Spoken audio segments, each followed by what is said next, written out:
kulanti wacan oo wanaagsan daawadayaal idin lahaantiinba haatanna ku soo dhowaada wararkii ugu dambeeyey aynu ka helayno dalka Itoobiya. Dagaalo xoog leh oo u dhexeeya ciidamada xulafada la ah dowladda Itoobiya iyo ciidamada tigreega ayaa ka socda dhowr jaha oo kala ah galbeedka iyo waqooyiga deegaanka Axmaarada. Sidoo kale waxay dagaalo ka socdaan Benishangul Gumuz gobolka Mitekel galbeedka Itoobiya. Dhanka kale warar hordhac ayaa sheegay inuu dagaal xoogani ka socdo Rama xadka Eritrea iyo Tigray. Ciidamada jabhadda xoreynta Oromiya ayaa horumar weyn ka gaadhay, waxay markii ugu horeysay ku dagaalamayaan gaadiidka dagaalka ee loo yaqaan tigreega. Dowladda Itoobiya oo sheegtay inay si buuxda ula wareegtay deegaanada Axmaarada iyo Canfarta. Dowladda Itoobiya ayaa shaaca ka qaaday dhammaan dhulkii ay fallaagada TPLF qabsadeen inay kala wareegeen, kuwaasi oo ku yaala deegaanada Axmaarada iyo Canfarta. Xafiiska adeegga isgaarsiinta dowladda ayaa sheegay mar haddii deegaanadii ay TPLF haysteen laga xoreeyay, tallaabada xigta ay noqonayso dadkii ay dagaaladu barakiciyeen sidii ay deegaanadoodii dib ugu noqon lahaayeen.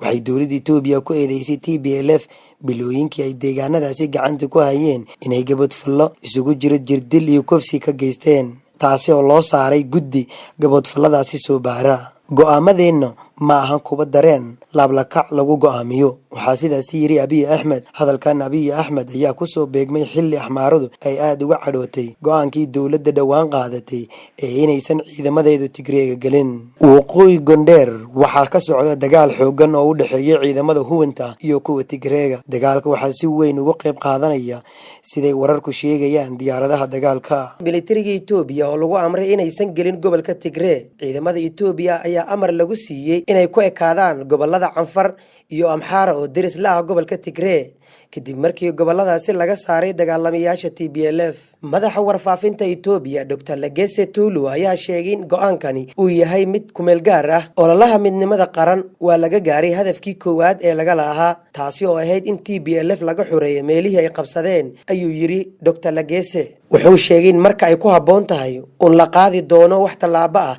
inta ka horeysana ciidanka laga ilaalinayo in wax dhib ah uu soo gaaro. Dhanka kale wuxuu u sheegay in kooxda TPLF ay qorsheynayso inay furato dacwado iyadoo askartii dagaalada kaga dhimatay ay ka dhigayso dad shacab ah. Balse Dr. Legese waxa uu sheegay in dowladda ay xaq u leedahay iyo waajibaad in ay gasho gobolka Tigray xilli walba si ay u gudato waajibaadkeeda ka saarin ilaalinta qarannimada dalkeeda. Toddobaadkii hore wasiir ku-xigeenka arrimaha dibadda Itoobiya Ridwaan Xuseen ayaa u sheegay diblomaasiyiin shisheeye oo Addis Ababa kula kulmay in Itoobiya aysan wax dan ah oo weyn ay ka lahayn in TPLF ay ka daba tagaan gobolka Tigray. Waxaa kale oo uu sheegay in dowladda ay xaqiijin doonto in TPLF aysan dib u soo qaadin weerar dambe, iyadoo dowladda ay dhowri doonto xuquuqda aadanaha. Dagaalkan oo socday wax ka badan muddo sanad ah ayaa geystay khasaare culus oo bini'aadanimo. TPLF ayaa sheegtay inay isaga baxday deegaanadii kale ee ay ka qabsatay gobolada kale. Dowladda federaalka Soomaaliya ayaa xirtay terminalka Mafcon ee garoonka diyaaradaha aadan cadde, kaasi oo ay adeegsan jireen qaramada midoobay Amisom iyo safaaradaha reer galbeedka.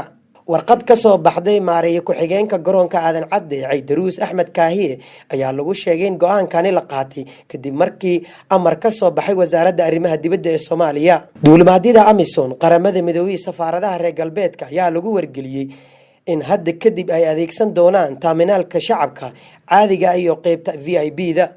Warqadda ka soo baxday wasaaradda arrimaha dibadda oo ay heshay warbaahinta ayaa lagu sheegay in dhowr sababood oo loo xiray Mafcon oo ay ka mid tahay in ay adeegsadaan rakaab aanan ahayn Amisom iyo qaramada midoobay, taas oo jebinaysa hanaanka socdaalka sharciga. Waxaa sidoo kale warqadda lagu sheegay in marar badan ay dhacday in duulimaadyada qaramada midoobay ay soo caga dhigteen garoonka iyagoo aan ka hor waaxda socdaalka u soo gudbinin dukumeentiyada rasmiga ah.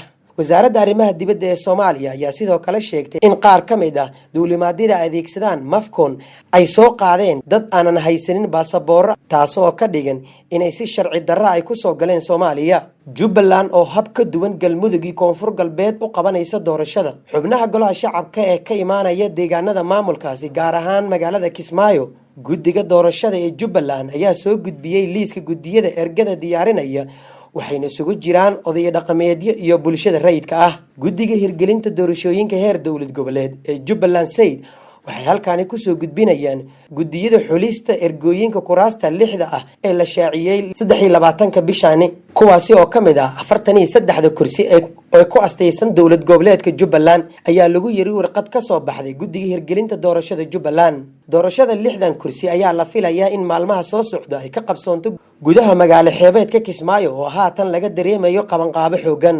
Jubbaland ayaa u muuqata inay si ka duwan u maamuli doonto doorashooyinkii ka dhacay Koonfur Galbeed iyo Galmudug, waana maamul goboleedkii ugu horeeyay ee soo bandhiga guddiga soo xulista ergooyinka, taasi oo aysan hore u sameeynin maamulada kale. sidoo kale waxay tallaabadani furi u noqon doontaa hanaanka daahfurnaanta ee doorashada golaha shacabka oo haatan cabasho xoogan ay ka muujinayaan xubnaha mucaaradka. dowlad goboleedka Jubbaland ayaa shaacisay liiska xubnaha guddiyada ee soo xulaya ergada dooranaysa 6 kursi ee ugu horeysa.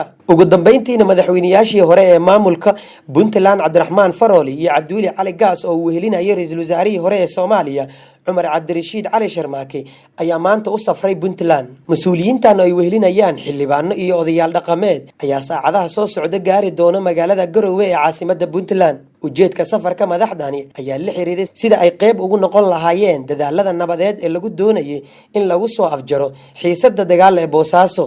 Faroole, Gaas iyo Sharmaake ayaa wada hadallo ka dhex bilaabi doona Puntland iyo BSF, waxayna sidoo kale la kulmi doonaan isimada dhaqanka ee haatan ku howlan sidii wax looga qaban lahaa muranka ka dhashay xilka qaadistii agaasimihii BSF-ta. socdaalka mas'uuliyiintani oo aad looga soo dhaweeyay ayaa ku soo beegmaya iyadoo xalay Dani uu jeediyay khudbad xasaasi oo kaga hadlay xaalka Boosaaso kuna baaqay nabad.